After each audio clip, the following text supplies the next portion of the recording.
8. Since the moment when, at the sight of his beloved and dying brother, Levin for the first time looked at the questions of life and death in the light of the new convictions, as he called them, which between the ages of 20 and 34 had imperceptibly replaced the beliefs of his childhood and youth, he had been less horrified by death than by life, without the least knowledge of whence it came, what it is for, why, and what it is. Organisms, their destruction, the indestructibility of matter, the law of the conservation of energy, development, the terms that had superseded these beliefs, were very useful for mental purposes, but they gave no guidance for life, and Levin suddenly felt like a person who has exchanged a thick fur coat for a muslin garment, and who, being out in the frost for the first time, becomes clearly convinced, not by argument, but with the whole of his being, that he is as good as naked, and that he must inevitably perish miserably. From that moment, without thinking about it, and though he continued living as he had done heretofore, Levin never ceased to feel afraid of his ignorance. Moreover, he was vaguely conscious that what he had called his convictions were really ignorance, and, more than that, were a state of mind which rendered knowledge of what he needed impossible. At the commencement of his married life, the new joys and new duties he experienced completely stifled these thoughts. But lately, since his wife's confinement, while living in Moscow without any occupation, the problem demanding solution had presented itself more and more insistently to him. For him, the problem was this: if I don't accept the replies offered by Christianity to the questions my life presents, what solutions do I accept? And he not only failed to find in the whole arsenal of his convictions any kind of answer, but he could not even find anything resembling an answer. He was in the position of a man seeking for food in a toy shop or at a gunsmith's. Involuntarily and unconsciously, in every book, in every conversation, and in every person he met, he now sought for their relation to those questions and for a solution to them. What astounded and upset him most in this connection was that the majority of those in his set and of his age, having like himself replaced their former beliefs by new convictions like his own, did not see anything to be distressed about, and were quite contented and tranquil. So that, besides the principal question, Levin was tormented by other questions. Were these people sincere? Were they not pretending? Or did they understand, possibly in some different and clearer way than he, the answers science gives to the questions he was concerned with? And he studied painstakingly both the opinions of those people and the books which contained their answers.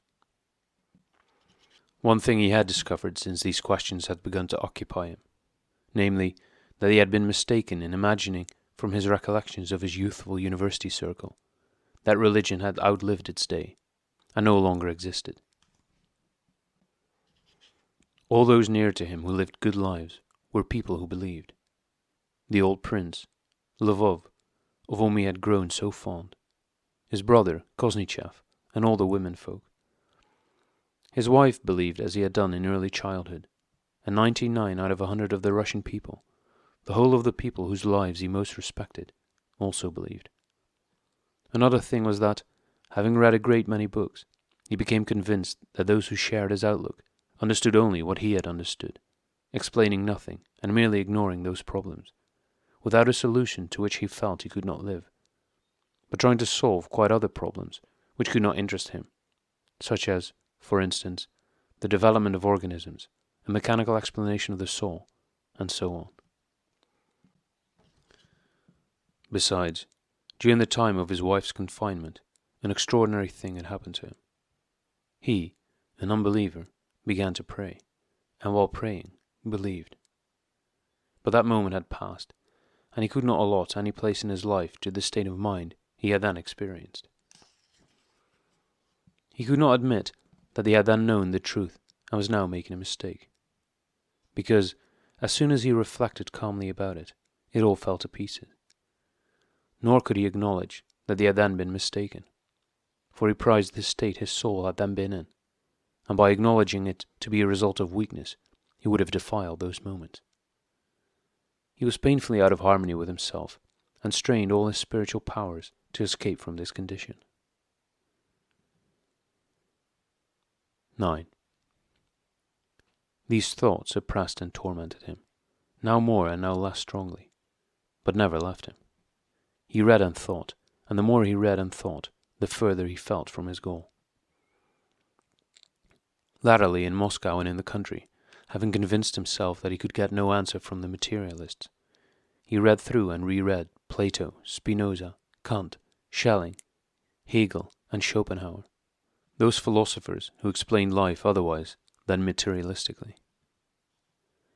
Their thoughts seemed to him fruitful when he read, or was himself devising refutations of other teachings, the materialistic in particular. But as soon as he began reading, or himself devised, solutions to life's problems, the same thing occurred every time. Following long definitions of vague words such as spirit, will, freedom, substance, and deliberately entering the verbal trap set for him by the philosophers, or by himself, he seemed to begin to understand something.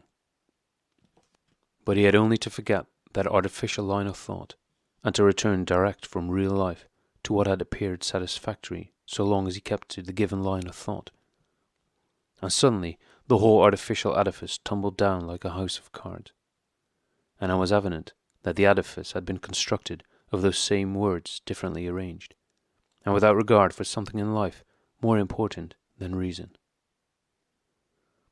At one time, while reading Schopenhauer, he replaced the word will by the word love, and this new philosophy comforted him for a day or two, as long as he did not stand aside from it. But it too, when he viewed it in relation to real life, and it turned out to be a muslin garment without warmth. At one time, while reading Schopenhauer, he replaced the word will by the word love, and this new philosophy comforted him for a day or two, as long as he did not stand aside from it. But it too collapsed, when he viewed it in relation to real life, and it turned out to be a muslin garment without warmth. His brother Kosnichev advised him to read Homyakov's theological writings. Levin read the second volume of them, and, in spite of its polemical, polished, and witty style, which at first repelled him, he was struck by its teaching about the Church. He was struck by the thought that it is not given to isolated man to attain divine truth, but that it is given to a community united by love, the Church. He was pleased by the thought that it was easier to believe in an existing living Church which compounds all the beliefs of man, and has God at its head, and is therefore holy and infallible, and from it to accept belief in God, a distant, mysterious God, the creation, and so on. But afterwards, on reading the history of the Church, first by a Roman Catholic and then by a Greek Orthodox writer, and finding that each essentially infallible Church repudiated the other, he became disenchanted with Homyakov's teaching about the Church, and that edifice fell into dust just as the philosophical structures had done. All that spring he was not himself and experienced terrible moments. Without knowing what I am and why I am here, it is impossible to live. Yet I cannot know that, and therefore I can't live, he said to himself. In an infinity of time, and in infinity of matter, in infinite space, a bubble organism, separates itself, and that bubble maintains itself a while, and then bursts, and that bubble is I.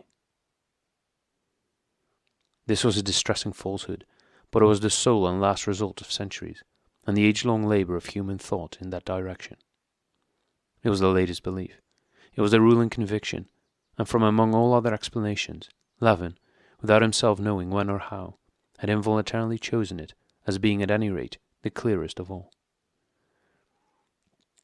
But it was not only false, it was a cruel mockery of some evil power, a wicked and disgusting power, and one to which it was impossible to submit. It was necessary to free oneself from that power. The means of escape were in the hands of every man. An end had to be put to that dependence on an evil power, and that was one means: death. And though he was a happy and healthy family man, Levin was several times so near to suicide that he hit a cord he had, lest he should hang himself, and he feared to carry a gun, lest he should shoot himself. But he did not hang or shoot himself, and went on living. 10. When Levin thought about what he was and why he lived, he could find no answer and was driven to despair. But when he left off asking himself those questions, he seemed to know what he was and why he lived, for he acted and lived unfalteringly and definitely, recently even more unfalteringly than before. When he returned to the country in June, he went back to his ordinary occupations: husbandry, intercourse with the peasants and with his neighbours, management of his house and of his sisters' and brothers' affairs, which were entrusted to him, relations with his wife and relatives, cares about his baby, and a new hobby, beekeeping, which he took up with enthusiasm that spring, occupied all his time. These matters interested him, not because he justified them to himself by any general theories, as he had done previously. On the contrary, being now on the one hand disenchanted by the ill success of his former occupations for the general welfare, and on the other hand too much occupied with his own thoughts, and by the mass of affairs that overwhelmed him from all sides, he quite abandoned all calculation of public utility. And these matters interested him only because it seemed to him that he had to do what he was doing, and could not act otherwise. Formerly, it had been so almost from childhood, and increasingly so till his complete maturity. When he tried to do anything for the good of everybody, for humanity, for Russia, for the whole village, he had noticed that the thoughts of it were agreeable, but the activity itself was always unsatisfactory. There was no full assurance that the work was really necessary, and the activity itself, which at first seemed so great, ever lessened and lessened till it vanished. But now, since his marriage, when he began to confine himself more and more to living for himself, though he no longer felt any joy at the thought of his activity, he felt confident that his work was necessary, saw that it progressed far better than formerly, and that it was always growing more and more. Now, as if involuntarily, he cut ever deeper and deeper into the earth, so that he, like a ploughshare, could not get out without turning the sod. For the family to live as their grandfathers and fathers had been accustomed to live, that is, at the same educational level, and so to bring up their children, was undoubtedly necessary.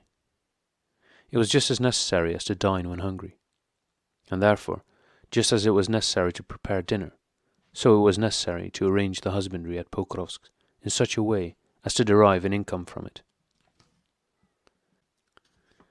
As surely as one must pay one's debts, so surely was it necessary to keep the patrimony in such a state that when his son inherited it, he would thank his father, as Levin thanked his grandfather, for all that he had built and planted. To do this, he must not lease the land, but must farm it himself, keep cattle, manure the fields, and plant woods. It was as impossible not to look after his brothers' and sisters' affairs, and those of all the peasants who came for advice and were accustomed to do so, as it is impossible to abandon a baby you are already holding in your arms. It was necessary to look after the comforts of his sister-in-law and her children, who had been invited, and of his wife and child, and it was impossible not to pass at least a small portion of each day with them. All this, with game shooting, and his new hobby of beekeeping, filled up the whole of that life of his, which seemed to him, when he thought about it, to have no meaning. But besides knowing definitely what he had to do, Levin also knew how to do it all, and which affair was the more important of any two. He knew that he must hire labourers as cheaply as possible, but that he must not take them in bondage for less than they were worth by advancing them money, though this would be very profitable. He might sell straw to the peasants in a time of shortage, though he felt sorry for them. But an inn or a public house, although it brought in a revenue, must be done away with. Felling trees must be punished as severely as possible. But if peasants let their cattle stray, he must not exact fines from them, and though it grieved the watchmen and weakened discipline, the strayed cattle must not be detained. He must lend money to Peter, to liberate him from the usurers to whom he was paying 10% a month. but he must neither reduce nor postpone the payment of rent by the peasants, who were in default. The steward must not be excused when the small meadow was not mown, and the grass was wasted. But grass must not be mown on the 80 desiatinas which had been planted with young trees. He must not pardon a labourer who went home at a busy time because his father had died, sorry as he might be for the man. Part of his pay had to be deducted for the precious months during which he had been absent, but he could not neglect giving a monthly allowance to all domestic serfs who were of no use at all to him. Levin knew, too, that on returning home the first thing he must do was to go to his wife, who was unwell, and that the peasants who had been waiting for 3 hours to see him could wait a little longer. And he knew that in spite of all the pleasure of hiving a swarm, he must forego that pleasure, let the old beekeeper hive the swarm without him, and go talk to the peasants who had found them at the apiary. Whether he was acting well or ill, he did not know, and far from laying down the law about it, he now avoided talking or thinking about it. Thinking about it led him into doubts and prevented him from seeing what he should and should not do. But when he did not think, but just lived, he unceasingly felt in his soul the presence of an infallible judge, deciding which of two possible actions was the better and which the worse. And as soon as he did what he should not have done, he immediately felt this. In this way he lived, not knowing or seeing any possibility of knowing what he was or why he lived in the world, and he suffered so much from that ignorance that he was afraid he might commit suicide, while at the same time he was firmly cutting his own particular definite path through life.